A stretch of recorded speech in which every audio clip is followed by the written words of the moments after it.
Arranged marriage क्या होती है? एक लड़की के बारे में पता लगा कि उसको शादी करनी है और एक लड़के के बारे में पता लगा कि उसको शादी करनी है, तो सारे अच्छी अच्छी बातें करते हुए औरतें मेकअप करके और मर्द जो है वो बास्केटें पहन के मिठाई का डब्बा लेके उनके घर चले गए। तो वो लड़की जो है वो एक चाय की वो केतली लेके वो आ गई। आपने कहा अच्छा माशाल्लाह। आपने सिर्फ ये देखा इसका नाक पतला है कि नहीं पतला, बाल इसके किस किस्म के हैं, जब मुस्कुराती थी तो ठीक मुस्कुराती थी, कद इसका ठीक था कि नहीं था, या आपने ये पूछा माशाल्लाह बच्ची डॉक्टर है, अच्छा माशाल्लाह एमबीए किया हुआ है, दैट्स इट। और उन्होंने पूछा हाँ लड़का अच्छा है माशाल्लाह, लड़का अपना रोजगार है, 17वें ग्रेड की नौकरी है इसकी, 17 ग्रेड की, और लाहौर में रहता है माशाल्लाह, घर भी अपना बना हुआ है।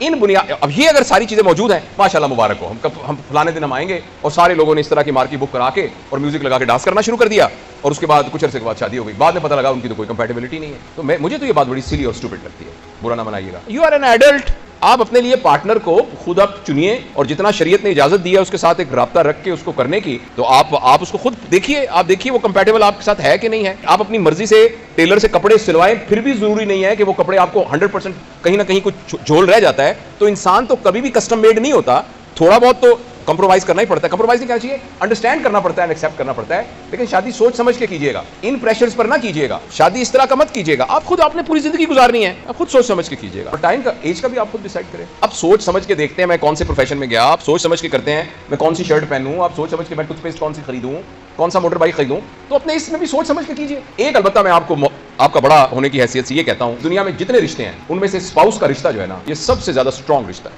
जिसने आपका सारी जिंदगी साथ निभाना होता है। आपके बच्चे अल्टीमेटली आपको छोड़ के चले जाते हैं, पेरेंट्स ने चले जाना होता है। इस दुनिया में अगर आपने किसी रिश्ते में, बाकियों की भी अहमियत में, यानी माँ का, बाप का, बहन का, भाई का, बच्चों का, मगर जिसमें मैक्सिमम इन्वेस्टमेंट करनी चाहिए, आप इस बात पे हंसेंगे, लेकिन मैं आपको बहुत यकीन से ये कहता हूं कि अगर किसी ने अपने स्पाउस के ऊपर सही इन्वेस्टमेंट की, वो बहुत अच्छी जिंदगी गुजारेगा। आप हो सकता है मेरी बात को बहुत बुरा बनाएं, लेकिन मुझे नहीं समझ में आता